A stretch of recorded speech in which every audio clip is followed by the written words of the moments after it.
दुनिया बोल है। This transmission is powered by Dalda.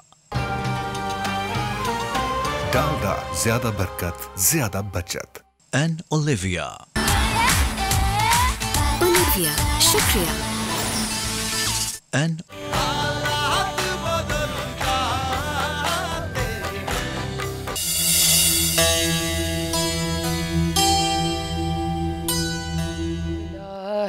सभी के लिए बाब रहमत, वहाँ कोई रुतबे में अदना नाली, मुरादों से दामन नहीं कोई खाली, कतारे लगाए खड़े हैं सवाली। मैं पहले जब मदीने गया था तो थी दिल की हालत तड़प जाने वाली, वो दरबार सचमुच मेरे सामने था, अभी तक तसव्वुर था जिसका ख्याली। मैं एक हाथ से दिल संभाले हुए था तो थी दूसरे हाथ में सब्ज जाली, दुआ के लिए हाथ उठते भी कैसे, ना ये हाथ खाली ना वो हाथ खाली। जो पूछा है तुमने कि मैं नजर करने को क्या ले गया था तो तफसीर सुन लो, था नातों का एक अली अस्ता ने बहुत ही प्यारी नात पेश की है। सुभान अल्लाह। दुरूदों का गजरा सलामों की सुभान अल्लाह, सुभान अल्लाह। बहुत खूबसूरत आवाज़ पाई है अली यज़दा हैदर ने, और नाम भी वैसे ही बहुत प्यारा है बहुत आपका, माशाल्लाह से। बिल्कुल। और आज की इस ट्रांसमिशन का मैं और कामरान आगाज़ करेंगे। इतनी खूबसूरत हमने नात सुनी है और अब हम शामिल करेंगे आज की अच्छी बात। आका करीम सल्लल्लाहु अलैहि वसल्लम की हदीस से मुबारका है कि जो शख्स रोज़े की हालत में झूठ बोलना और बुरे अमल करना ना छोड़े तो अल्लाह पाक को उसके भूखा प्यासा रहने की कोई ज़रूरत नहीं है। झूठ हर बुराई की जड़ है जिसे हमें बचना भी है और दूसरों को बचाना भी है। बिल्कुल ऐसा ही है, क्योंकि लोग जो हैं नेकियों के मौसम में नेकियां तो समेट रहे हैं, मगर इनके थैले में ही सुराख होगा तो नेकियां कैसे संभाल पाएंगे। और नबी करीम सल्लल्लाहु अलैहि वसल्लम की फाका है ये, अगर आप झूठ भी बोलेंगे। जी बिल्कुल बिल्कुल। और वो नबी की पाक सल्लल्लाहु अलैहि वसल्लम की एक और हदीस भी है जिसका मफहूम कुछ ऐसे है कि वो शख्स बहुत ही बदनसीब और बदबख्त है जिसको रमज़ान का महीना मिले और वो अपनी बख्शिश ना करवा पाए। अब कुछ बढ़ेंगे आज की बड़ी खबर की जानिब। पंजाब और केपी में इलेक्शन से मुताल्लिक अहम तरीन केस है। सुप्रीम कोर्ट का 4 रुकनी बेंच भी टूट गया है। जस्टिस जमाल मंदोखेल बेंच से अलहदा हो गए हैं।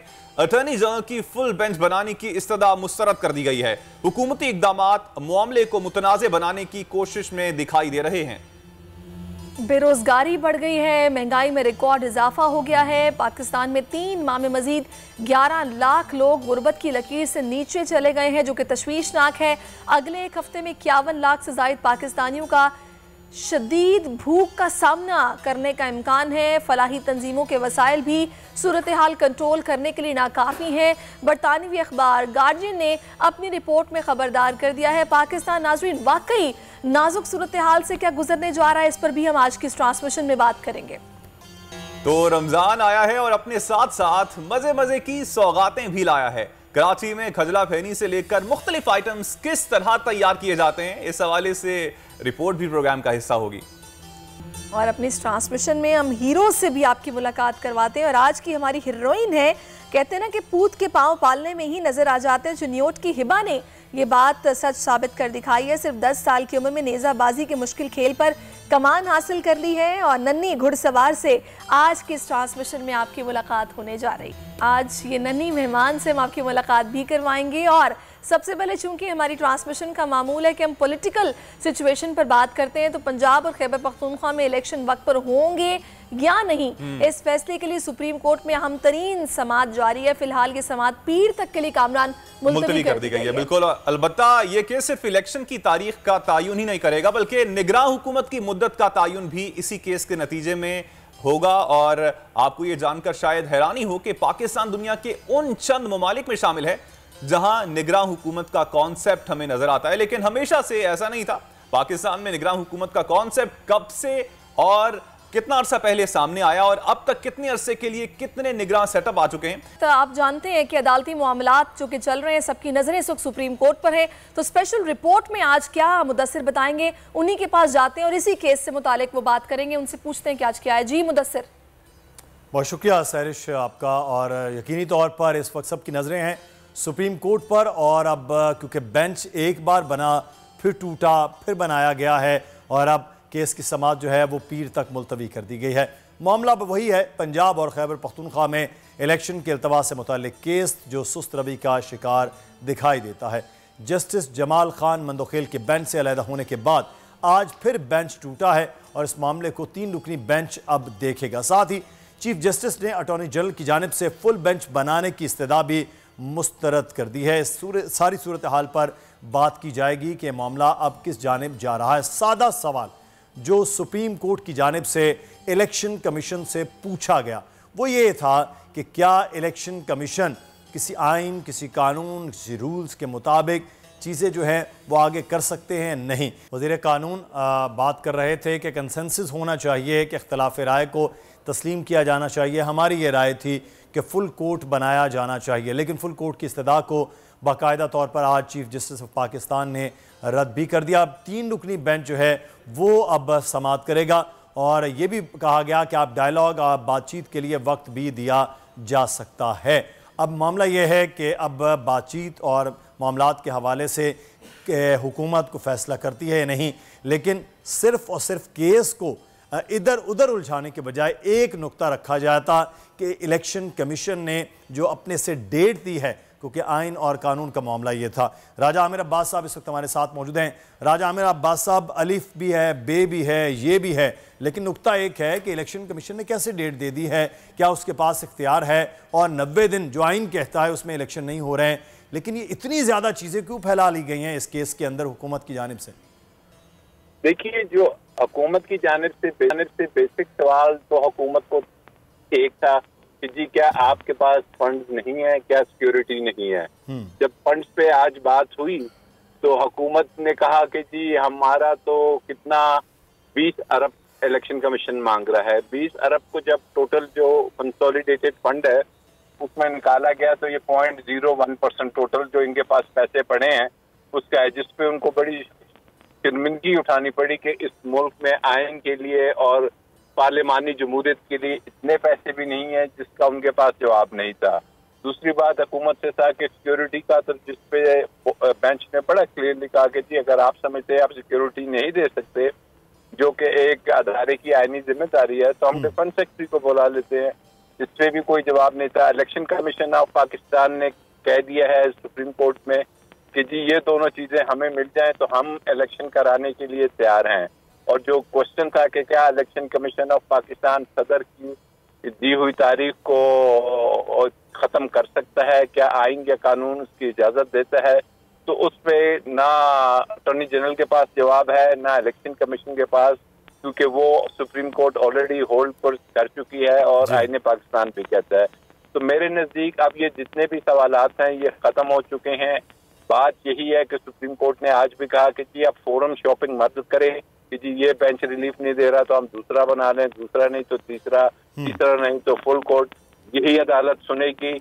इसको 2 मेंबर भी सुन सकते हैं और मंडे को आप आ जाइए। तो हम मंडे को देखते हैं कि क्या मामलात होते हैं। बहुत सादा सा मामला था। बहुत शुक्रिया राजा, आप सीनियर कानूनदान हमारे साथ मौजूद थे। अब एक बार फिर से चलते हैं कामरान और सैरिश की जानिब। जी बहुत शुक्रिया मुदस्सिर। और मुझे क्विक ब्रेक का कहा जा रहा है, लेकिन मैं चाहूंगा कि ब्रेक पर जाने से पहले, बल्कि हम ब्रेक पर जाते हुए अली हैदर से हम नात सुने। जी अली। जनाब रहमत हाकिम अली साहब का कलाम आपकी समातों की नज़र कर रहा हूँ। अता इनकी विरासत है, सखा इनकी विरासत है, अता इनकी विरासत है, सखा इनकी विरासत है। नबी के हैं ये घर वाले, वफा इनकी विरासत है। वो हस्ती हो खतीजा की,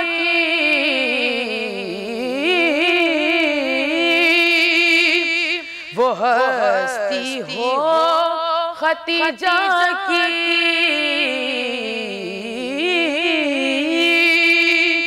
वो ज़हरा हो या ज़ैनब हो, वो ज़हरा हो या ज़ैनब हो, मलाइक इन पे शाहिद हैं, मलाइक इन पे शाहिद हैं, हया इनकी विरासत है। वेलकम बैक नाजरीन। और आपने तमाम तर सूरत हाल जानी। मुदस्सिर इकबाल हमारे साथ थे। ब्रेक से पहले उन्होंने बताया कि अदालती मामलात किस रुख को जा रहे हैं।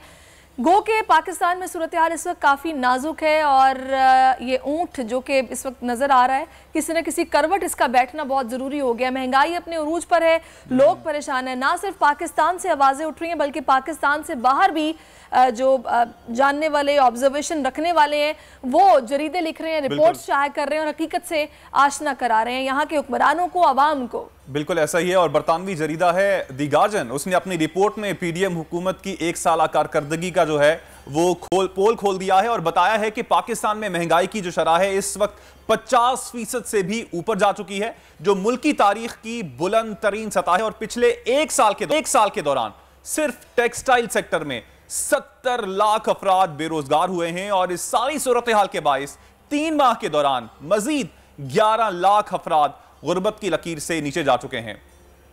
बिल्कुल खौफनाक ये नाजरीन फैक्ट्स एंड फिगर्स हैं। अगले हफ्ते तक 51 लाख से ज़ायद अफराद को शदीद भूख का सामना होगा, ये इस रिपोर्ट में बताया गया है। और अफ्तार दस्तरखान लगाने वाले फलाही इदारों के पास भी इतने वसाइल नहीं हैं कि वो इतनी बड़ी तादाद में लोगों का पेट भर सके। एक रिपोर्ट इस हवाले से हम आपको दिखाएंगे कि क्या जो शवाहिद हैं, क्या फैक्ट्स हैं, क्या रियलिटीज़ हैं, ये सारी सूरत हाल है। नाज़रीन ये महीना वो है जिसमें कि एक दूसरे की मदद की जाती है, एक दूसरे का ख्याल रखा जाता है और कोशिश की जाती है कि जितना हो सके रिलीफ दिया जाए। लेकिन हमारे हुक्मरान न जाने ख्वाब खरगोश के मज़े लूट रहे हैं या फिर उनका फोकस, उनकी तरजीहात ही कुछ और हैं।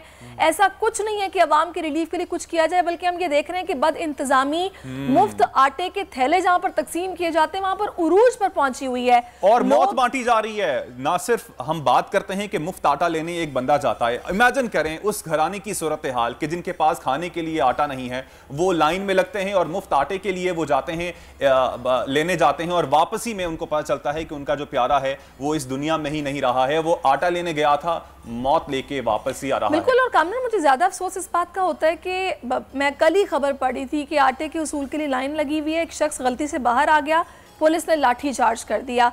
ये सूरत हाल है जिस पर दुख किया जा सकता है, अफसोस किया जा सकता है। क्या इमेज हमारा जा रहा है। ये माह रमज़ान का महीना जिसमें अल्लाह ताला की तरफ से 5 तोहफे अपने चाहने वालों को दिए गए हैं। नंबर 1 तो ये कामरान के जो रमज़ान की पहली रात है उसमें अल्लाह ताला की नज़र रहमत जिस पर पड़ जाए उसको कभी अजाब नहीं देगा। दूसरा माशाल्लाह से फरिश्ते दिन रात उसके लिए दुआएं करते हैं। जो शख्स इसमें इस माह रमज़ान में दिल से रोज़े रखता है और हर बुराई से बचता है, तीसरा, इसमें जन्नत का अल्लाह ताला ने इनाम दिया है कि वो जन्नत को हुक्म दिया जाता है कि तैयार हो जा, ताकि मेरा बंदा जो कि दुनिया की मजदूरी से थक के आएगा तो अपनी थकावट यहाँ पर आके दूर करेगा। इतना खूबसूरत के तोहफा है। फिर बख्श भी दिया जाएगा। इसके साथ साथ मैं कहती हूँ कि इतना ये खूबसूरत महीने का अल्लाह ताला कहता है कि आपके मुंह से जो बदबू आती है वो मुझे कस्तूरी की खुशबू से भी अच्छी लगती है। 5वां तोहफा इस महीने का, इतना बाबरकत महीना। और अगर एक मुसलमान को ये पता चल जाए कि इस महीने की फजीलत, बरकत, रहमतें कितनी है, तो वो ये दुआ करेगा कि पूरा साल यही महीना हमारे देखने वाले जो हैं वो इस माह रमजान की बरकतों को समेट रहे होंगे। ट्रांसमिशन के सिलसिले को आगे बढ़ाते हैं और अब आपकी मुलाकात करवाएंगे हम हीरो पाकिस्तानी 10 साला हिबातुर रज़ाक से। और हिबातुर रज़ाक इतनी कम उम्र में एक बेहतरीन घुड़सवार भी हैं और नेजाबाजी के मुकाबलों में भी हिस्सा लेते। जी जनाब, इतना मुझे अच्छा लग रहा है माशाल्लाह से। छोटी सी बच्ची और क्या जबरदस्त तरीके से घुड़सवारी कर रही है और साथ में नेजाबाजी भी। बिल्कुल। आपको वैसे शौक है घोड़े चलाने का? हॉर्स राइडिंग का शौक बिल्कुल है। मेरे बच्चों को भी काफी शौक है। कभी गिरी हैं आप? नहीं गिरी कभी नहीं। चले जी, हिबातुर रज़ाक हमारे साथ हैं और पहला सवाल यही मेरे भी ज़हन में आ रहा है और यकीनन आप लोगों के ज़हन में भी आ रहा होगा कि इतनी छोटी सी उम्र में इतना कमाल हिबा कैसे कर लिया आपने? अस्सलाम वालेकुम। सबसे पहले तो मैं बोल रही हूँ उसकी शुक्रिया अदा करती हूँ कि वो पाकिस्तान की कम उम्र बच्चों को सपोर्ट करती है। और आपके सवाल का जवाब ये है कि दरा जनाब हमारे घर के करीब ही है, तो वहाँ पापा के साथ करने जाती थी मैं। अच्छा। वहाँ पर अच्छा लगता था तो वहाँ पापा ने देखा और फिर पापा ने भी शुरू किया। और हिबा बताइएगा, घोड़ा आपने रखा हुआ है, कैसे होता है ये प्रोसेस, कैसे स्टार्ट हुआ आगे और फिर अभी कैसे आप चलती हैं? क्या प्रैक्टिस करती हैं डेली बेसिस पे? नहीं, हमने कोई हॉर्स नहीं रखा हुआ। अच्छा। और ना ही है हमारे फैमिली सपोर्ट है। और वैसे इस प्रोसेस में काफी मेहनत वगैरह होती है। अच्छा हिबा, वैसे जो शौक ये रखते हैं, जो बच्चे आपकी एज के आपको देख रहे हैं उनको भी शौक है, इसमें टेक्निक और टिप क्या है? क्या टिप देंगी आप? नेज़ाबाजी अगर अच्छी सीखनी है तो कैसे सीख सकते हैं? मेरे ख्याल में सबसे जो अच्छा नेज़ाबाजी सीखने का तरीका है वो ये है कि सबसे पहले आपको घोड़े को संभालना आना चाहिए कि आपको घोड़े के साथ आपकी अटैचमेंट होनी चाहिए। घोड़े को कैसे संभालना है, घोड़ा चले तो क्या करना है, घोड़ा को रोकना कैसे है, ये सब देखने के लिए। हिबा, आपके कुछ विजुअल्स भी, आप ही कुछ वीडियोस भी देख रहे हैं जिसमें आप घुड़सवारी कर रही हैं। उस हवाले से भी मैं आपसे सवाल करना चाहूंगा। बहुत से विजुअल्स भी आपके देख रहे थे, बहुत ही उम्दा तरीके से आप घुड़सवारी कर रही थी। देख के इंसान ना बहुत इंप्रेस हो जाता है। हिबा बताइएगा, एक तो अभी आपकी उम्र कितनी है? कि अभी आपकी उम्र 10 साल है और कब से आप घुड़सवारी कर रही हैं? जी मेरी उम्र 10 साल है और मुझे तकरीबन 2 से 3 साल हो गए हैं हॉर्स राइडिंग करते। तो हिबा स्टडीज साथ चल रही हैं यहाँ पे? स्टडीज को कुछ रोक दिया है और आगे प्लान्स क्या हैं, क्या करना है? नहीं, स्टडीज मेरी साथ चल रही हैं और आगे का मेरा ये प्लान है कि मैं अपनी गेम को अच्छी तरह इम्प्रूव करूँ और नेशनल देसी मेला पर भी जाऊँ और उसके बाद इंटरनेशनल भी इंशाल्लाह खेलूं। बहुत शुक्रिया हिबा, आपने वक्त दिया। बोल टेलीविजन की दुआएं आपके साथ हैं। अल्लाह ताला आपको बहुत तरक्की दे। अभी आपकी उम्र कम है और जैसे ही आपकी उम्र बढ़ेगी भी और इस फन में आप मजीद महारत भी हासिल करेंगी तो यकीनन पाकिस्तान का नाम आप मजीद रोशन भी करेंगी। प्रोग्राम के सिलसिले को आगे बढ़ाते हैं। कुछ अफ्तार के हवाले से बात कर लेते हैं, खाने के हवाले से बात कर लेते हैं। हर घर में अफ्तार दस्तरखान जो है उसमें समोसे और पकोड़े मौजूद होते हैं, जिसकी वजह से जो दस्तरखान की जो रौनक है वो दोबाला हो जाती है। मगर माह सयाम में कराची की बहुत सारी बेकरियां और दुकानें बहुत मशहूर हैं जो माह रमजान के लिए अनोखी अशिया तैयार करती हैं, जिसमें निराला स्वीट्स का भी नाम हमारे सामने है। बल्कि मैं तो बचपन से सुनती आ रही निराला स्वीट्स का नाम। अब्दुल हादी वहां पर मौजूद हैं, तो उनसे जानते हैं कि इन्होंने क्या कुछ नया बनाया है इस खास रमजान के मौके पर। जी अब्दुल हादी। अस्सलाम वालेकुम, मैं हूं आपका मेज़बान सैयद हादी और आप देख रहे हैं बोल नेटवर्क। जी जनाब, इस वक्त हम मौजूद हैं लियाकताबाद की मशहूर निराला स्वीट्स में। निराला स्वीट्स के बेकरी आइटम गुज़श्ता कई दहाइयों से कराची वालों की अफ्तार की रौनक बन रहे हैं। तो आज हम जानेंगे इनके अफ्तार आइटम में ऐसे कौन कौन से आइटम हैं जो कराची वालों को दिल को भाए हुए हैं। तो चलिए जानते हैं। रमज़ान में अफ्तार दस्तरखान मुख्तलिफ किस्म के खानों से सजाने के बावजूद भी इसकी रौनक समोसों और पकौड़ों के बिना अधूरी रहती है, क्योंकि समोसों और पकौड़ों को अफ्तार का दूसरा अहम रुकन समझा जाता है। रमज़ान के रोजे तमाम मुसलमानों पर फर्ज हुए हैं, लेकिन समोसे पकोड़े बर्रे सगीर खसूसन पाकिस्तानी लोगों के हिस्से में आए हैं। पकोड़े अकेले ही फर्ज नहीं हुए थे, इसके साथ समोसे, रोल और कचौरियां भी बराबर मानी जाती हैं। गर्मा गर्म समोसे, रोल और दीगर आइटम तपते घी में तलने के बाद आपके दस्तरखानों तक पहुँचते हैं और आप इनके मुख्तलिफ जायकों से लुत्फ़अंदोज़ होते हैं। जैसे ही मेरे कदम निराला फूड की किचन की तरफ बढ़े तो क्या देखा कि बड़ी बड़ी तपते घी की कढ़ाइयों में कहीं चिकन समोसे, कहीं आलू समोसे, कहीं चिकन रोल तो कहीं बीफ रोल तले जा रहे थे और इनको तलने के बाद तरतीब से रखी गई बड़ी बड़ी ट्रे में डाला जा रहा था। कहीं तिकोन नुमा चिकन सैंडविचेस तो कहीं क्लब सैंडविचेस की तैयारी जारी थी। एक कारीगर पेस्ट नुमा रंगदार मैदे का इस्तेमाल करके हाथ की महारत से बेतरतीब शक्ल की शीरीं जलेबी बनाने में मसरूफ था, तो दूसरी तरफ दुकानदार भी बड़ी तेजी से कागज के बने थैले में इन अशिया को पैक करके कस्टमर्स को थमा रहे थे और अगले कस्टमर से ऑर्डर लेने में मसरूफ हो जाते। लोगों के लिए रमज़ान के एतबार से अफ्तार के लिए हमने ये रमज़ानी समोसा बनाया है। फुल चिकन समोसा होता है हमारे पास, आलू का समोसा होता है, कीमा समोसा होता है। ये वो समोसे हैं अल्हम्दुलिल्लाह जो लोग पसंद करते हैं और जो है बार बार इसकी डिमांड भी आती है हमारे पास और हम लोगों को बेहतर जी। अब्दुल हादी, बहुत शुक्रिया आपका। क्या मज़े मज़े की चीज़ें थी, लेकिन ये सब चीज़ें मोटा करती हैं, मैं तो अवॉइड करती हूँ। लेकिन खैर रौनक है ये रमज़ान की, खाएं इत्तेदाल से खाएं तो मेरा ख्याल है मोटे भी नहीं होंगे। बिल्कुल ऐसा ही है। कोशिश मैं भी एक्सरसाइज भी आप कर सकते हैं, इवन अफ्तार के बाद टाइम होता है कुछ लोगों के पास, तो एक्सरसाइज भी आपको जरूर करनी चाहिए। ब्रेक का मुझे कहा जा रहा है, ब्रेक से वापस आएंगे तो प्रोग्राम के सिलसिले को आगे बढ़ाएंगे। आप हमारे साथ रहिएगा। जी अस्सलाम वालेकुम। दुनिया बोल के स्पेशल सेगमेंट में मैं सुमैया रिजवान आपको खुशामदीद कहती हूँ। नाज़रीन, वैसे तो रमज़ान बाबरकत महीना होता है, रहमतों का महीना होता है, लेकिन यहाँ पर इतने मसाइल हैं जिसमें गैस और बिजली के बगैर, फिर महंगे फल, सामान छीनने का खौफ, इसमें रमज़ान गुजर रहा है।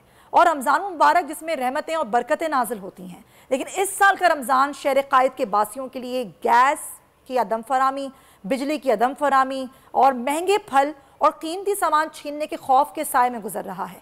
महंगाई ने तो दस्तरखान मुख्तसर किए ही थे, गैस की लोड शेडिंग ने रोजगारों का एक और इम्तिहान ले लिया।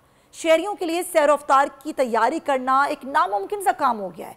शहर के बेशतर इलाके ऐसे हैं जहाँ पर सैर अफ्तार के औकात में ही गैस मैसर नहीं होती और कई इलाके ऐसे हैं जहाँ पर पूरा पूरा दिन गैस नहीं आती है और उसमें हम भी सफ़र करते हैं। मेरे अपने खुद इलाके में गैस नहीं आती है और हम क्या करें, सिलेंडर इस्तेमाल करने में मजबूर हैं और ये महंगे सिलेंडर जो हैं वो आवाम की दस्तरस से भी बाहर हो गए हैं।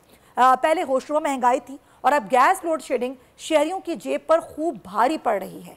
वैसे तो रमज़ान नाज़रीन खुशियों की नवीद लाता है, लेकिन हुकूमत वक्त की नाअहलियों की वजह से इस बार का रमज़ान शहरियों के लिए भारी साबित हो रहा है। इसी पर हम बात करेंगे। मैं ज्वाइन कर रहे हैं तर्जुमान SSGC सलमान सिद्दीकी साहब। सलमान साहब, पाकिस्तान भर में ये मसला है, खासकर कराची की अगर बात करें तो गैस की लोड शेडिंग, इसके लिए एक औकात दिए गए थे कि इन औकात में लोगों को गैस फराम की जाएगी, लेकिन ना शहर में अफ्तार में कहीं पर भी गैस नहीं है। क्या वजूहात हैं इसकी? बिस्मिल्लाहिर्रहमानिर्रहीम। जो गैस के ज़खायर हैं मुल्क में, उनमें सालाना 8 से 10% तक की कमी वाक़ई होती है और उसको डिप्लीशन कहा जाता है आम अल्फाज में। तो सुई सदरन गैस कंपनी को भी जो अपनी कोटे की गैस मिलती है उसमें सालाना तौर पे इसी वजह से कमी वाक़ई होती है। तो हमारी जो तलब होती है वो तो मन बढ़ चुकी होती है। तो तलब और रसद का फ़र्क जो है, उसके चैलेंजेस को निपटने के लिए इदारा जो है वो डिफरेंट लोड मैनेजमेंट टैक्ट इस्तेमाल करता है। मुख्तलिफ़ औकात में मुख्तलिफ़ तरीके से इसको लोड को मैनेज किया जाता है। तो रमज़ान शरीफ की चूँकि इस बाबरकत महीने में सहर और अफ्तार के 2 ऐसे औकात होते हैं जिसमें हमारे तमाम सारिफीन को अपने घरेलू ज़रूरियात के लिए, खानों के पकवान के लिए गैस का इस्तेमाल करना होता है। तो ये इसको बात को यकीनी बनाने के लिए इदारे ने ये फ़ैसला किया था रमज़ान से पहले, और इसको हमने मुश्तहर भी किया था कि ऐसे 8 बजे से लेकर 2:30 बजे तक गैस की प्रोफाइलिंग की जाएगी। यानी कि इस दौरान कुछ इलाकों में गैस अवेलेबिलिटी नहीं होगी या लो प्रेशर्स पे होगी, और इस दौरान हम अपने जो ज़ेर ज़मीन लाइन पैक्स है उसको मजबूत कर सकेंगे ताकि 2:30 बजे के बाद से अगले दिन सुबह 8 बजे तक जो गैस मिले वो अमूमन अच्छे प्रेशर के साथ हम फराम कर सकें। ये औकात जो 8 बजे से 2:30 बजे तक के ये ऐसे औकात हैं जब अमूमन बच्चे स्कूल जा चुके होते हैं और ख़वातीन आराम करती हैं और इस दौरान खाने की पकवान की तैयारियाँ नहीं होती हैं। ज़रूर ये बात हमें नॉलेज में आई है कि बहुत सारी इलाकों से शिकायतें आ रही हैं कि उनको गैस के प्रेशर शहर और औकात में नहीं मिल रहे और अफ्तार के औकात में नहीं मिल रहे। उनकी 2-3 बुनियादी वजूहत हैं। एक तो ये गैस की जो पीक शेयरिंग है, यानी कि एक ही औकात में हज़ारों लाखों चूल्हे जो हैं वो एक साथ ऑन हो जाते हैं, चाहे वो घरों में हो, चाहे वो रेस्टोरेंट्स में हो, होटल्स में हो, तो वो उसकी वजह से जो है वो एक साथ पीक शेयरिंग की वजह से जो गैस का प्रेशर है वो शेयर हो रहा होता है। हर घर में भी 2 या 3 बर्नर्स एक साथ चल रहे होते हैं। और दूसरी बात ये कि जो इलाके हमारे डिस्ट्रीब्यूशन सिस्टम से काफ़ी फासले पे हैं, जिसे हम टेल एंड कहते हैं, वहाँ तक पहुँचते पहुँचते गैस के प्रेशर जो हैं वो काफ़ी गिर जाते हैं, यानी कि लो हो जाते हैं। तो उस वक्त भी सार्फिन को यकीनन इसमें अफ्तार की और सहर की तैयारी में दुश्वारियाँ होती हैं, जिसकी हमें वो शिकायतें भी कर रहे हैं। और इदारा अपनी पूरी सही कर रहा है कि इस चीज़ का सद्भाव किया जा सके। लेकिन एक नासूर भी और साथ साथ हमारे है, और वह गैस कंप्रेसर का जो गैर कानूनी तौर पे काफ़ी लोगों ने, ये अब तो बहुत ज़्यादा फैलता जा रहा है नेटवर्क के इलाकों में लगा लिए हैं। तो जिस मोहल्ले में ये गैस के 2-4 कंप्रेसर लगे होते हैं तो पूरे मोहल्ले की गैस खींच के उन 2-4 घरों में चली जाती है। और लोग ये समझते हैं, हमारे सारिफीन, कि SSGC की तरफ से शायद कोई गैस की फराहमी में तात्तुल आया है या गैस की फराहमी नहीं की जा रही, क्योंकि ऐसा तासुर गलत है। अच्छा। बल्कि अपने तमाम सार्फिन से ये कहेंगे कि ऐसी तमाम अनासिर की निशानदही कीजिए, हमें बताइए। हमारा 1199 हेल्पलाइन 24 घंटे ऑन रहता है। हमारे सोशल मीडिया हैंडल्स हैं, वहाँ जाके इनकी निशानदही कीजिए।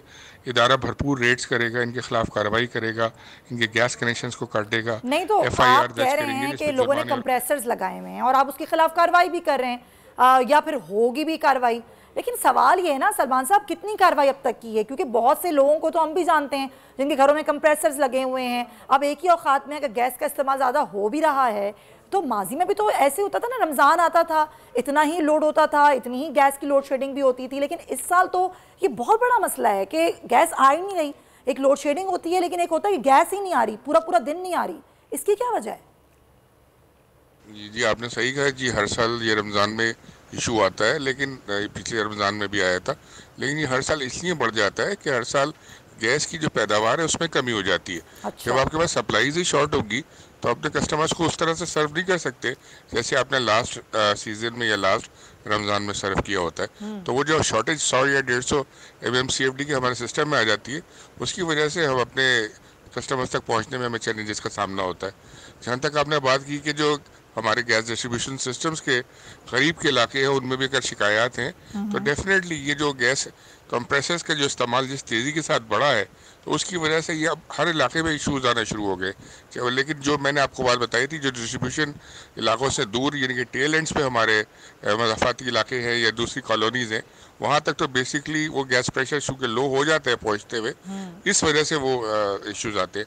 और जहाँ तक गैस की आपकी बात है कि बिल्स ज़्यादा आने शुरू हुए, तो शायद आपकी नोटिस में होगा कि गैस की प्राइस रिवाइज हुई है अभी हालिया दिनों में, और इसकी वजह से जो है ये थोड़े से बिल्स अब बढ़ के आएंगे। चले हम समझते हैं कि इस पर SSGC ना सिर्फ इस पर काम करे, हुकूमत वक्त को भी एहसास दिलाए कि तलब और रसद के मसाइल हैं, तो आगे आने वाले सालों में इन मसाइल को हल भी तो किया जाए। बहुत शुक्रिया आपका तर्जुमान SSGC सलमान सिद्दीकी साहब गुफ्तगू, और उम्मीद करते हैं कि ये मसला आने वाले सालों में ना हो। फिलहाल यहाँ पर एक ब्रेक लेते हैं और ब्रेक के बाद बोल के जायके में आपको हमारे शेफ और सैरिश जुहेब जो हैं वो ज्वाइन करेंगे। आप देखते रहिए बोल न्यूज़।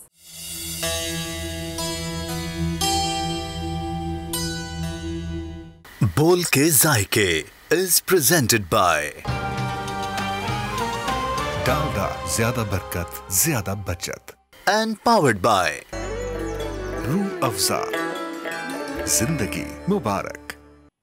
वेलकम टू बोल के जायके, और मैं हूं आपके साथ सहरिश सुहेब, और मेरे साथ मौजूद है शेफ जुबैर मलिक, जो कि आज बहुत कुछ बनाने वाले हैं, क्योंकि यहाँ पे जितने ज़्यादा इंग्रेडिएंट्स पड़े हुए, मुझे लग रहा है 2-3 रेसिपीज़ आज बनने वाली हैं। ठीक ठाक रेसिपीज़ हैं जी। और बनेंगी किस किस में, क्या क्या बनेगा, ये सब कुछ बता दें। आज जो रेसिपीज़ आप लोगों से शेयर कर रहे हैं, एक तो हम बेसन के पकौड़े खाते रहते हैं, नॉर्मल हर घर में खाते हैं, हर घर में पकता है। आलू के भी बनते हैं, पालक के भी बनते हैं, साथ में हम मुख्तलिफ वेजिस के भी बना रहे थे। लेकिन आज जो हम पकौड़े बना रहे हैं सबरोसों के कोफ्तों से, जो कि मैं बनाऊँगा बेसन के पकौड़े, जो कि बहुत ही कमाल के पकौड़े बनते हैं।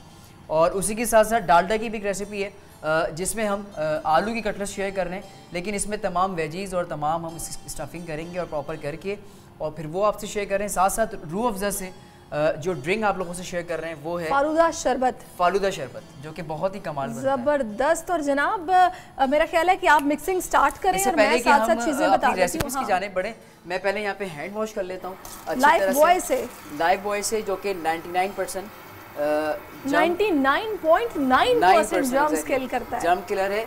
और इससे पहले कि आप अपनी कुकिंग स्टार्ट करें आप अच्छा ये किचन में होना बहुत ज़रूरी है हैंड वॉश, क्योंकि अक्सर हमारे हाथ चिकने हो जाते हैं, मिर्चें लग जाती हैं, मसाले लग जाते हैं, तो फौरन से ना मुझे तो उलझन होने लगती है। और जब तक हाथ ना कोविड भी बैक हो गया अब तो जी बिल्कुल, तो उसकी वजह तो आपको बड़ा ख़ास ख्याल रखना है।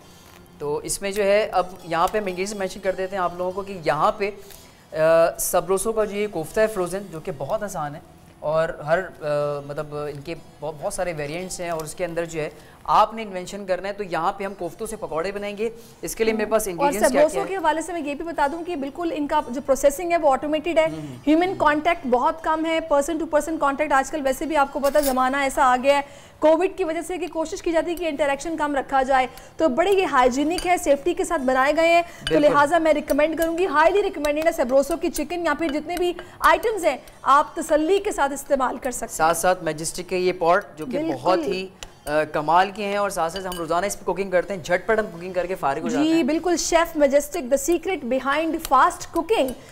खाना बनेगा एल्यूमिनियम कुकवेयर्स में और क्या ज़बरदस्त ये रेंज है कि इसमें खाना चिपकता नहीं है, जल्दी जल्दी से बन जाता है, तो इसको भी आप ट्राई करें। और किचन होना चाहिए फोटाइल का, इनके भी तमाम ही जो आर्टिकल्स हैं वो बड़े आउट क्लास हैं, बड़े ज़बरदस्त हैं, तो आप यूज़ कीजिए, आप बिल्कुल मुतमईन रहेंगे, आपका भी ट्रस्ट बनेगा जैसे कि हमारा बना है। अच्छा अब हम रेसिपीज़ मेंशन कर देते हैं। यहाँ पे मेरे पास तकरीबन 1.5 कप के करीब बेसन है। बेसन में मैंने पिसी हुई लाल मिर्ची शामिल की है, ठीक है। अच्छा स्पाइसेस आप अपने हिसाब से भी ऐड कर सकते हैं।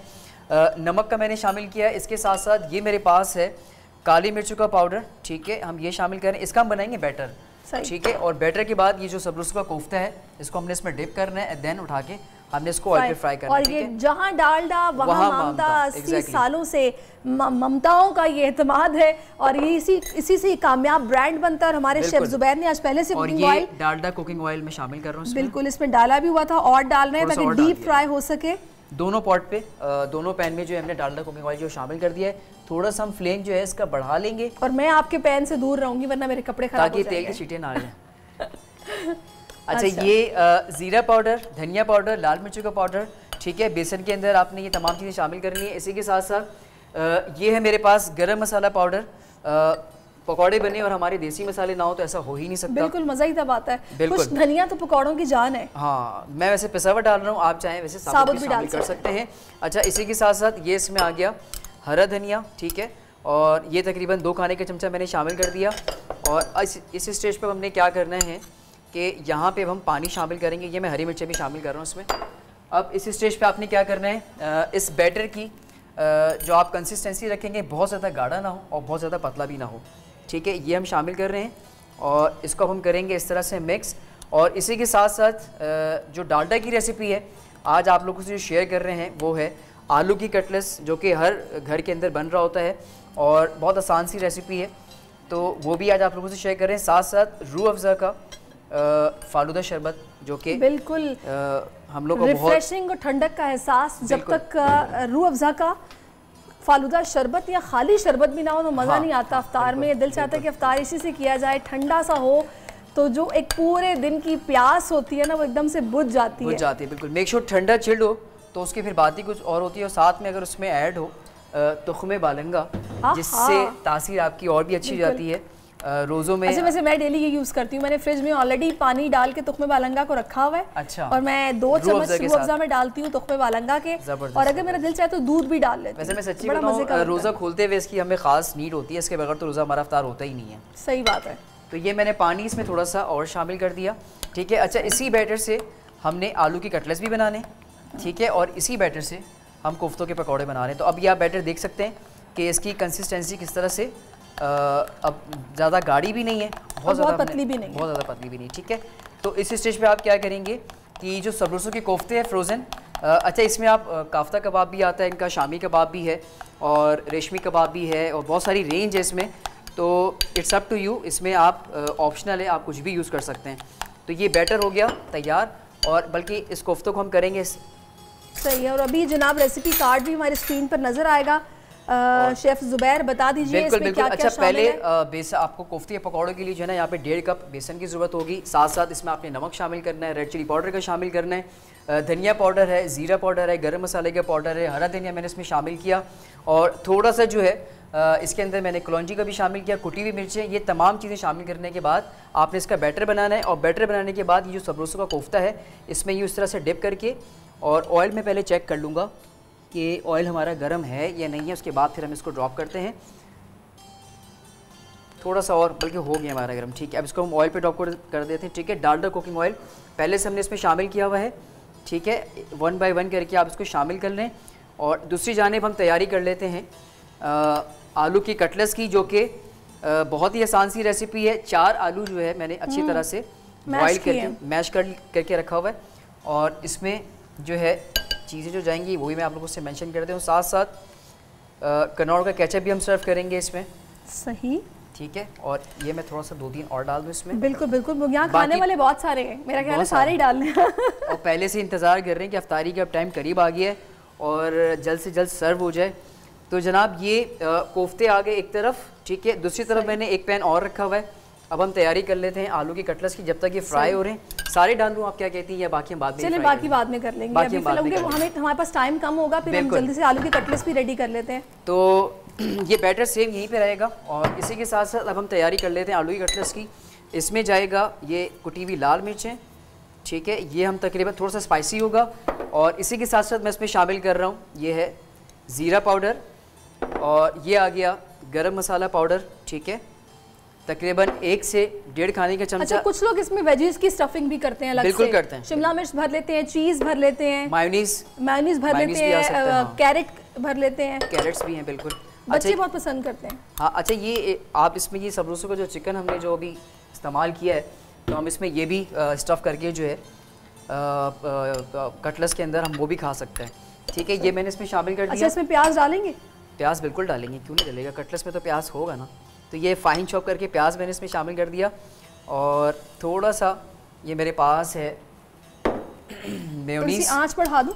जी बिल्कुल बढ़ा दीजिए, ताकि थोड़ा सा जो है वो मैं इसकी प्री हीट थोड़ा सा ना पहले से कर लेता हूँ, तो ये थोड़ा सा और हो जाए तो ज़्यादा अच्छा है। ठीक है, और अब इसके हम करेंगे अच्छे से मिक्सिंग।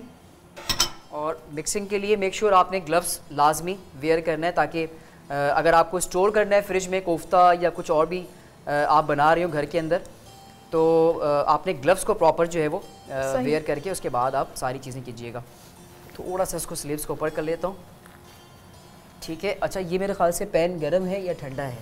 मैं इसको ऑन कर देती हूँ। ऑन है? ऑन है, ठीक है, ज़बरदस्त। अच्छा ये मैं स्टफिंग अब जो मैं इस पर ब्रेडिंग करूँगा बेसन की, सही। ये मैं हाथों से ही करूँगा।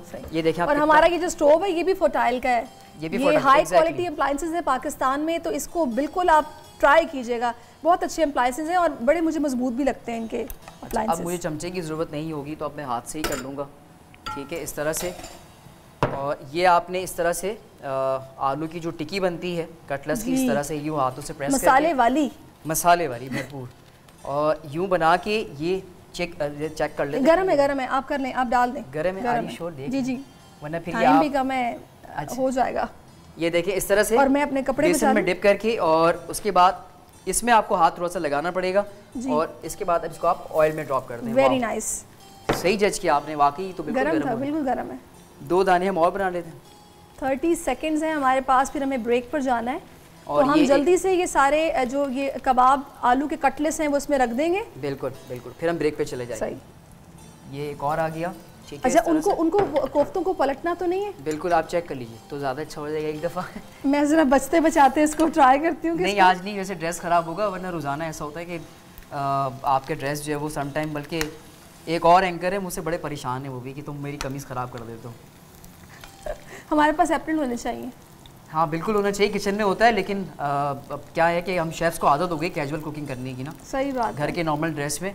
और ये मैं इसमें एक और शामिल कर रहा हूँ इस तरह से, और एक और हम बना लेते हैं, उसके बाद हम बाकी आज जिन्होंने ये अफ्तार खाना है ना, उनकी ईद हो जाएगी। उसकी वजह ये कि केचप हमारे पास कनौर की मौजूद है, चिली गार्लिक भी और सिंपल वाला टोमेटो केचप भी, उसके साथ ये फ्राइड आइटम्स जब मिलेंगे और तड़का लगेगा, उसके साथ साथ जामे रूह अफ़ज़ा के जनाब शरबत का, तो मज़ा दोबाला हो जाएगा। ये ऐसे मशरूबात है जो कि बचपन से हम पीते आ रहे हैं और क्या मज़ा आता है अफ्तार में इनके साथ। बिल्कुल, इसके बगैर तो अफ्तार पॉसिबल ही नहीं है। और साथ में जैसा आपने जिक्र किया कनौर का, बिल्कुल जिस तरह से हम रूह अफ़ज़ा डालडा एक अरसे से देखते चले जा रहे हैं, तो उसी तरह कनौर का केचप भी हम हमेशा से। चलिए काम करते ज़ुबैर, हम ब्रेक ले लेते हैं। नाज़रीन ब्रेक पे हम लोग जा रहे हैं, तब तक ये फ्राई हो जाएंगे हमारे कटलेस भी और हमारे कोफ्ते के पकौड़े भी। तो हम आके दिखाएंगे कि इनकी शक्ल क्या थी फ्राई होने के बाद। और अभी हमारे ज़बरदस्त से कटलेस जो कि आलू के हैं और उसके साथ साथ कोफ्ता पकौड़ा वो भी रेडी हो चुका है और बड़ी ज़बरदस्त थी। इन्होंने गार्निशिंग भी की है और जल्दी से हमें अपना जो रूह अफ़ज़ा का ड्रिंक है वो शरबत वो हम बना रहे हैं। अच्छा, उसके लिए इंग्रेडिएंट्स जो है सिर्फ 4 इंग्रेडिएंट्स हैं और उसमें आपने सिर्फ 1 कप जो है वो दूध लेना है और उसके साथ थोड़ा सा आइस क्यूब ले लीजिएगा। तुख्मे बालंगा जो कि रमज़ानों में जिसके बड़े हेल्थ बेनिफिट्स हैं, रोज़ा भी नहीं लगता और मेरे ख्याल से साथ साथ जो प्याज की भी तलब जो है ना वो भी नहीं होती। तो और उसके साथ जो है हम रूह अफ़ज़ा इस्तेमाल कर रहे हैं और थोड़ा सा जो है अगर आपको आइसक्रीम मिल जाए या अगर आप फ्रूट ऐड करना चाहते हैं तो वो भी ऐड कर सकते हैं। तो हम बढ़ेंगे शरबत की जानिब। ये मेरे पास ब्लेंडर है, ठीक है, और इसमें मैं ये शामिल कर रहा हूँ तकरीबन 1 कप के करीब जो है, बल्कि मैं 2 कप शामिल करें तो ज़्यादा ही बना लेता हूँ। सही। तो हमारे कैमरामैन भी पी लेंगे, थोड़ा आप घर ले जाइएगा। ये थोड़ा सा मैं शामिल कर रहा हूँ रेड जेली, ठीक है जी, और उसी के साथ साथ ये है मेरे पास रूह अफ़ज़ा, ठंडक का एहसास। एग्जैक्टली, इसके बगैर तो पॉसिबल ही नहीं है। और Rooh Afza one of the best, अगर लाल शरबत की कहीं पे भी बात आ जाए तो रूह अफ़ज़ा सबसे पहले और ठंडक के लिए बेहतरीन मशरूब है। नाज़रीन रमज़ान में आप अफ्तार में ज़रूर लिया करें, मज़ा आ जाता है। और ये मैंने तुख्मे बालंगा शामिल कर दिया, ठीक है। अब कलर देखिए कितना ज़बरदस्त कलर हो गया इसका। और ये थोड़ा सा मैं बचाऊंगा गिलास के लिए। अब हम इसको क्या करेंगे, इसको ब्लेंड करेंगे। अच्छे से ज़रा ब्लेंड कर लेते हैं इसको जनाब, ऐसे आप ब्लेंड करेंगे। हाँ, मेरे ख्याल से इस तरफ से इसको अब रख लीजिए बस। और ये मैं थोड़ा सा जो है ऐड कर रहा हूँ ग्लास में, थोड़ी सी गार्निशिंग हमारी और भी अच्छी हो जाएगी रूह अफ़ज़ा शरबत की। ये थोड़ा सा मैंने ग्लास में ऐड कर दिया इस तरह से, ठीक है। और ये हो गया तैयार झटपट, ये देखिए। अच्छा, और पता है इसके तुख्मे बालंगा डालने से कि जेली का जो टेक्सचर आता है वो बड़ा मज़े का लगता है और अच्छा हो जाता है। ये देखिए, इसकी थिकनेस देखें, इसकी कंसिस्टेंसी देखें, थोड़ा सा वो बाहर निकल गया, कोई मसला नहीं। ऊपर से जो है रूह अफ़ज़ा हमने और शामिल करना है, तो ये हो गया तैयार। ये बच्चों को भी दिया करें, ये बहुत अच्छी चीज़ है हेल्थ वाइज, इसके बड़े बेनिफिट्स हैं। स्टमक आपका ठंडा रहता है, प्यास आपको कम लगती है। बिल्कुल। और तुख्मे बालंगा वेट रिड्यूस के लिए भी लोग यूज़ करते हैं। बिल्कुल, क्योंकि फुल ऑफ फाइबर है। और मैं हमेशा से कहता हूँ कि फ़ाइबर के बगैर जो है बिल्कुल। थोड़ा सा मैं इसको ज़रा क्लीन कर दूँ, बल्कि मैं एक इसको हम साइड पे कर देते हैं इस तरह से। और ये तमाम हमारी तीनों रेसिपीज़ जो हैं तैयार हो चुकी हैं और बहुत कमाल की, बहुत मज़े का होने वाला है। और ये आलू के कटलेस हैं, उसके साथ साथ कोफ्ता पकौड़ा, कोफ्ते के पकौड़े। और पहली बार सुने वैसे मैंने कोफ्ता पकौड़ा। ये आप ट्राई कीजिएगा, बल्कि आप मेरे ख्याल से कुछ थोड़ा बहुत तो घर पे लेके जाएंगी आप, मेरे ख्याल से। आपने मुझे दावत दे दी है तो मैं बिल्कुल ट्राई करूंगी। टेंशन नहीं लिया, आप पार्सल करके जो है वो हारून आपको दे देंगे और फिर आप जो है वो कनौर के केचप के साथ और साथ साथ ग्रीन चटनी, ये तमाम चीज़ें जाती हैं इसके साथ। चले जी, बहुत ज़बरदस्त। कैमरामैन दिखा दें एक दफ़ा, हम लोगों की रेसिपीज़ बिल्कुल रेडी है। कोफ्ता पकौड़ा और आलू के कटलेस विद रूह अफ़ज़ा शरबत। तो जनाब आपने इफ्तार में ये लाजमी ट्राई करना है। जो लोग अपने घर पे हम लोगों को देख रहे हैं, अभी काफ़ी टाइम है, आप बना सकते हैं, किचन में खड़ी हो जाएं और ट्राई करें रेसिपीज़ को। क्विक रेसिपीज़ है, हमने 15-20 मिनट में रेडी कर ली है। आपके लिए तो दाएं हाथ का खेल होगा। तो इंशाल्लाह कल फिर से आपसे मुलाकात होगी बोल के जायके में। मुझे और शेफ ज़ुबैर को इजाज़त दीजिए, अल्लाह हाफिज़।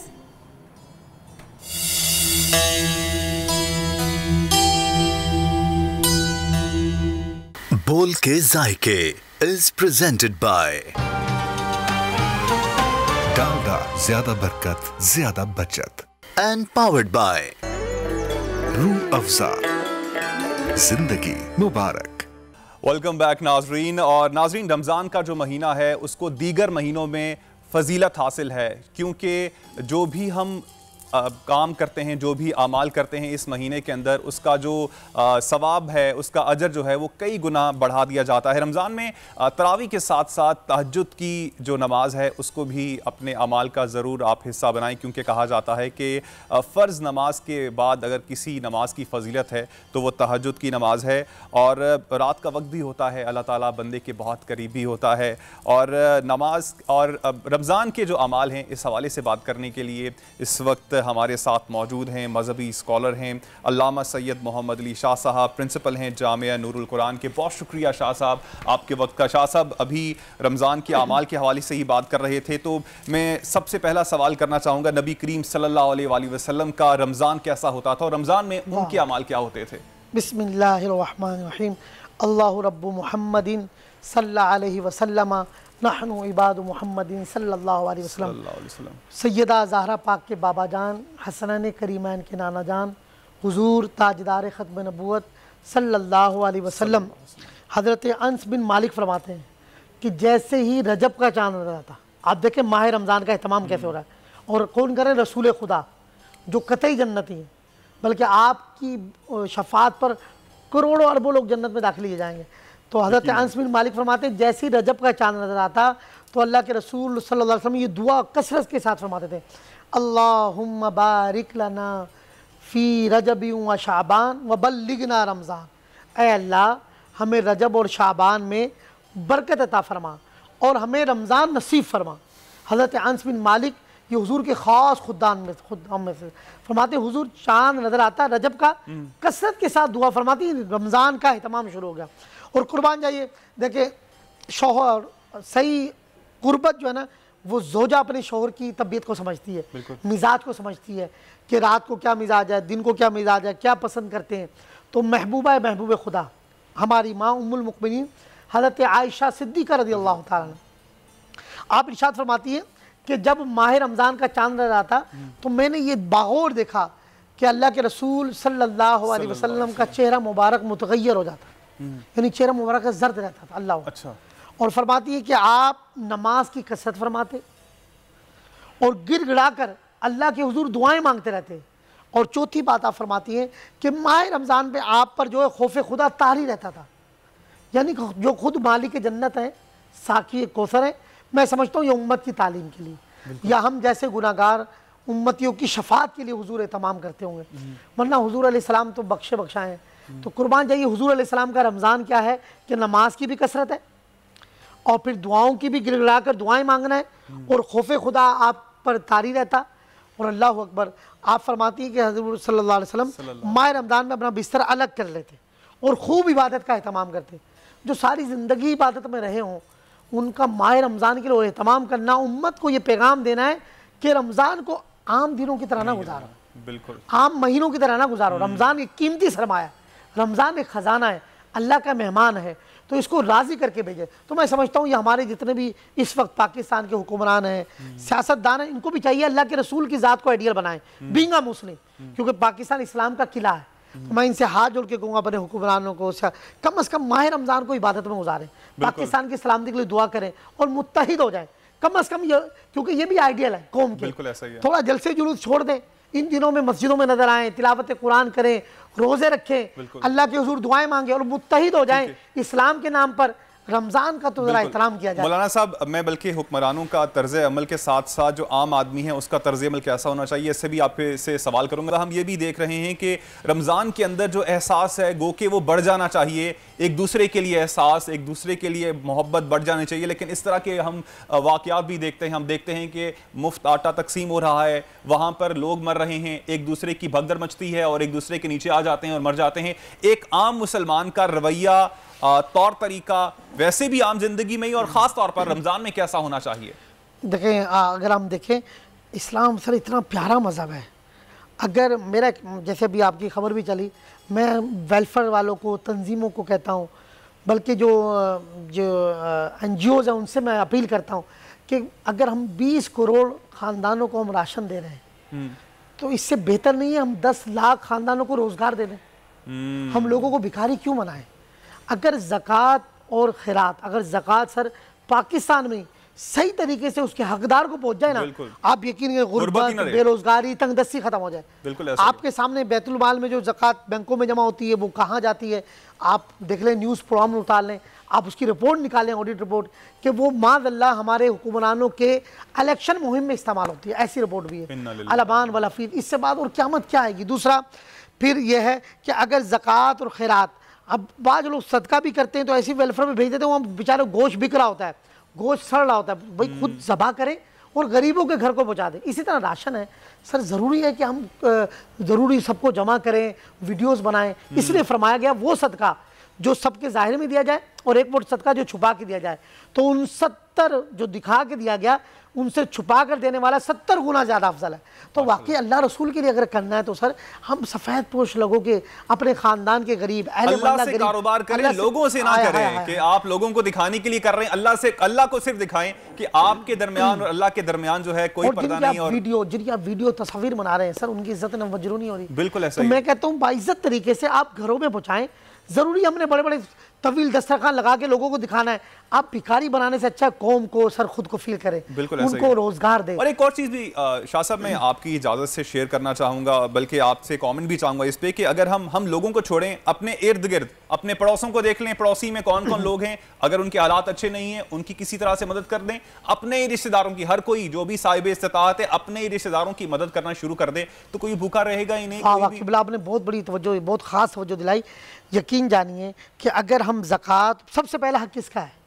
मेरे या आपके ख़ानदान में जो गुरबा, जो गरीब हैं, तंग दस्त हैं, सबसे पहले हम पर लाजिम है, हम अपने कुर्बो जवार में जो गरीब हैं उनका ख़ानदान, खूनी रिश्तेदार, इसमें दुगना अजर है। फरमाया एक तो वो ज़कात भी पहुँच जाएगी, दूसरा सिला रहमी भी आ जाएगी। अच्छा, फिर आप अड़ोस पड़ोस इलाके में गरीबों को देखें तो अगर वाकई ज़कात, खैरात, सदक़ात गरीबों को सही तरह सफ़ेद पोशी के साथ, यानी उनकी इज्जत नफ्स का ख्याल रखते हुए, आपको पता है ये बताना भी ज़रूरी है कि मैं ज़कात दे रहा हूँ, आप उसकी खिदमत कर दे। और एक और आपका, क्योंकि न्यूज़ चैनल और बोल इस वक्त दुनिया में छाया हुआ, बोल न्यूज़, मैं अर्ज़ करूँगा हाथ जोड़ के खुदारा, तंजीमों तहरीकों को देने से अच्छा है सर आप खुद जाकर ज़कात दें, खुद जाकर ज़कात पहुंचाएं। किसको दें ज़कात? अच्छा आप देखें जो साहिब निसाब नहीं है, सही, यानी उनको बता के देनी है कि ये ज़कात है। नहीं, आपको पता हो कि यार ये ज़कात का मुस्तहिक है। देखें जो बेचारा किराए के घर में रह रहा है, 5000 वो जो है वो उसकी सैलरी है 10,000 रुपये, वो बिजली का बिल वो कैसे देगा, घर कैसे चलाएगा,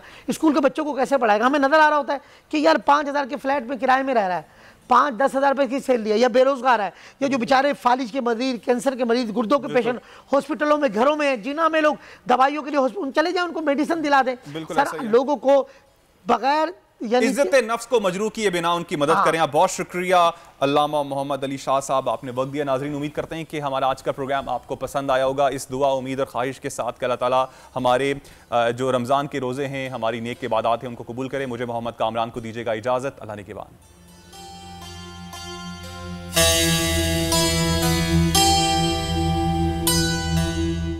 तो नजर आ रहा है सामने लिखा हुआ है जुल्म मिटने के लिए 2 चीजों से मिटेगा भाई। एक अदल की कुर्सी पे जो लोग बैठते हैं ना, वो अदल के हिसाब से फैसले करने लगे, दूसरा कौम निकल खड़ी उस जुल्म के खिलाफ, तो जुल्म खत्म हो जाएगा। या इन दोनों में से कोई एक चीज हो जाए या दोनों हो जाए। अगर 420 का मुकदमा था, उस वक्त अदलिया में जो लोग बैठे हुए केस देख रहे थे वो पूछते ना यार चीट हुआ कौन है, जब उनको दिखता कोई चीट नहीं हुआ केस खत्म कर देते। तो जालिम जुल्म कर ही नहीं पाता। 9 जजेस ने नोट बिफोर किया मेरे केस को यार, 1.5 साल चला। शख्सी जमानत का केस, सेम केस इस्लामाबाद में कर दिया। एक ही इल्जाम पे 2 केस हो नहीं सकते भाई। मतलब 60 दिन का वक्त होता है, 102 दिन के बाद मैं जीत गया, केस बरी हो गया, 102 दिन के बाद अपील फाइल की, एक्सेप्ट कर ली। नहीं करते ना एक्सेप्ट, खत्म हो जाता ना जुल्म यार। भरी अदालत में मुझे बरी कर दिया, फिर पता नहीं क्या हुआ, 2.5 घंटे बाद का नोट बिफोर, मैं नहीं सुनता ये केस। खड़े रहते अपने फैसले, मिट जाता जुल्म। अल्लाह ताला ने बिठाया इस इन कुर्सियों पे इनको यार, ये अल्लाह ताला की तरफ से फैसले करते हैं। तो या तो ये फैसले आएंगे, जुल्म मिट जाएगा, या कौम खड़ी हो जाएगी जुल्म के खिलाफ।